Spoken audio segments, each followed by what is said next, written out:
Good morning, students. Myself, Dr. Rajni Parmar, Assistant Professor, Government Law College, Bundi.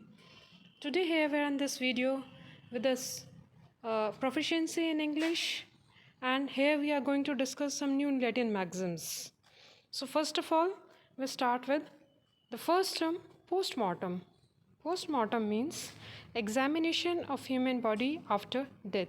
You might have heard this term number of times कि किसी की death हो जाती है उसके बाद जो है आप पोस्टमार्टम के लिए डेड बॉडी जाती है। पोस्टमार्टम कहलाता है कि डेड बॉडी का एग्ज़ामिनेशन, मेडिकल एग्ज़ामिनेशन, जिससे कि उसके डेथ का रीज़न जो है वो पता लगाया जाता है, तो उसको बोलते हैं examination of human body after death.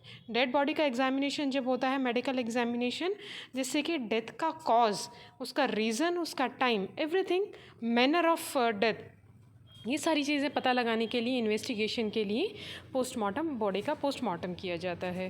So will use post means after, mortem means examination of dead body. Mortem जो है जनरली अगर आप फॉरेंसिक साइंस में पढ़ते हैं तो मॉर्टम का होता है कि about the injuries on the dead body, है ना। तो postmortem means after death, examination of human body after his death. Then is pacts and servanda. Pacts and servanda is a term that you will be familiar with this term in international law. International law में आपको ये जो term है ये मिलेगी। इस term का meaning होता है कॉन्ट्रैक्ट टू बी केप्ट और binding force that kept the state in relation with each other.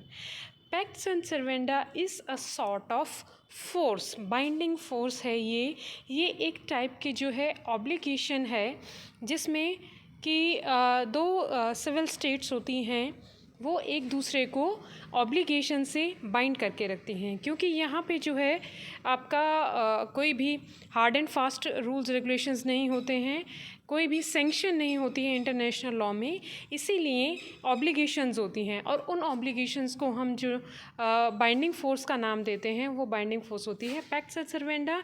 So in treaties, जैसे ट्रीटीज़ होती हैं उसमें आपके कुछ रिलेशन मेंटेन होते हैं, जो कंट्रीज़ होती हैं, इंटरनेशनल कंट्रीज़ होती हैं, तो उसमें क्या करते हैं वो लोग कि अपने आप को म्यूचुअली कुछ ऑब्लिगेशन से बाइंड करते हैं, कुछ प्रॉमिसेस, कुछ जो आपके एग्रीमेंट्स होते हैं, म्यूचुअल एग्रीमेंट्स, तो उनमें जो है जो म्यूचुअल एक दूसरे की तरफ ऑब्लिगेशंस होती हैं, उसमें उस बाइंडिंग फोर्स को हम पैक्ट्स एंड सर्वेंडा कहते हैं कि mutually they had binded themselves with certain obligations, certain considerations और सर्टेन प्रोमिसेस। वहाँ पे ये टर्म यूज़ होती है इंटरनेशनल लॉ में, अंतर्राष्ट्रीय विधि में, पैक्ट्स एंड सर्वेंडा। पैक्ट्स एंड सर्वेंडा आप उसमें जो लीगल केसेस भी देखेंगे इंटरनेशनल लॉ में, तो इसमें इंटरप्रिटेशन होता है कि whether there must be existing some sort of pacts and servanda और नॉट। उनमें म्यूचुअली कोई ऐसा रिलेशन है कंट्रीज़ में जो कि अपने आप को सोशली, इकोनॉमिकली या पॉलिटिकली एक दूसरे से बाइंड करता है, तो वो पैक्ट्स एंड सर्वेंडा कहलाता है। फिर है आपका रेस इप्सा लोक्यूटर। रेस इप्सा लोक्यूटर आपने टॉर्ट्स में आप इस टर्म को देखेंगे। टॉर्ट्स में रेस इप्सा लोक्यूटर आप न्यूसेंस में पढ़ते हैं, नेग्लिजेंस में पढ़ते हैं। The thing speaks itself. Things, हम फैक्ट्स के बारे में बात कर रहे हैं कि कोई भी फैक्ट है वो अपने आप में बोल रहा है। जैसे कि आप एक एक्सीडेंट देखते हैं और उस एक्सीडेंट में डायरेक्शन जो है, बड़ा व्हीकल का क्या डायरेक्शन है, छोटी व्हीकल का क्या डायरेक्शन है, या दोनों व्हीकल एक जैसे हैं, कौन सी डायरेक्शन से आ रहे थे और कैसे हिट किया होगा, तो वो जो सिचुएशन है, वो जो साइट है, एक्सीडेंट की जो साइट है, उससे आप पता लगा सकते हैं कि क्या रीज़न रहा जिसकी वजह से ये इंसिडेंट हुआ या ये एक्ट हुआ। उसे बोलते हैं रेस इप्सा लोक्यूटर। मतलब कि वो जो फैक्ट्स हैं, वो जो साइट है, वो सिचुएशन है, वो अपने आप में बोल रही है कि यहाँ पे कुछ ऐसा एक्सीडेंट हुआ है, चाहे तो वो जो फ्यूल है उसमें आग लगने से हुआ है, फ्यूल टैंक फट गया है, या उन लोगों की डायरेक्शन जो है व्हीकल्स की वो ठीक नहीं थी, प्रॉपर इंडिकेशन नहीं था, या रोड की कुछ जो आपकी इंडिकेशंस होती हैं या सिग्नल्स होते हैं वो प्रॉपरली काम नहीं करते, जिनकी वजह से ऐसा हुआ। तो the situation itself speaks, the fact itself speaks, खुद वो बोलते हैं। आप ये कहते हैं ना कि तथ्य खुद बोल रहे हैं, यहाँ पे रेस इप्सा लोक्यूटर का मतलब होता है कि तथ्य स्वयं बोल रहे हैं कि उसका रीज़न क्या है।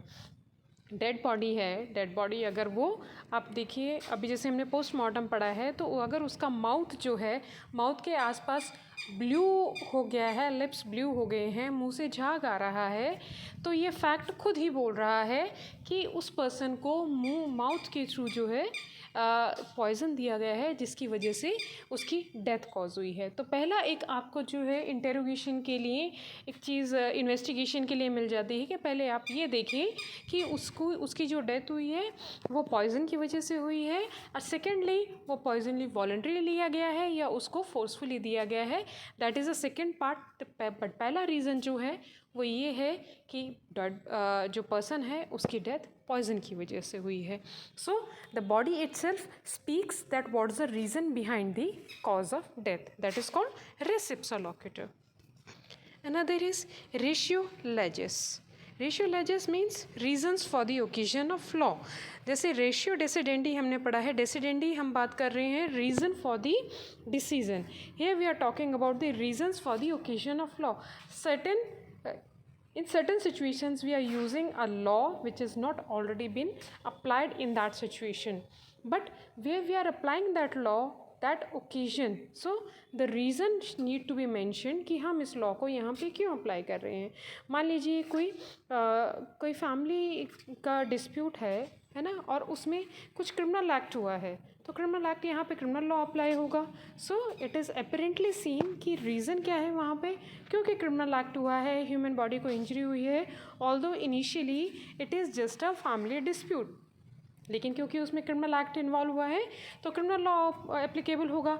तो certain occasions of law where it needs to be mention कि why this law is applicable, so the reason with the reason it is quoted कि वाई इट इज़ एप्लीकेबल, तो फैक्ट से रीज़न निकल के आता है, that is used as there you are going to use the term ratio legis.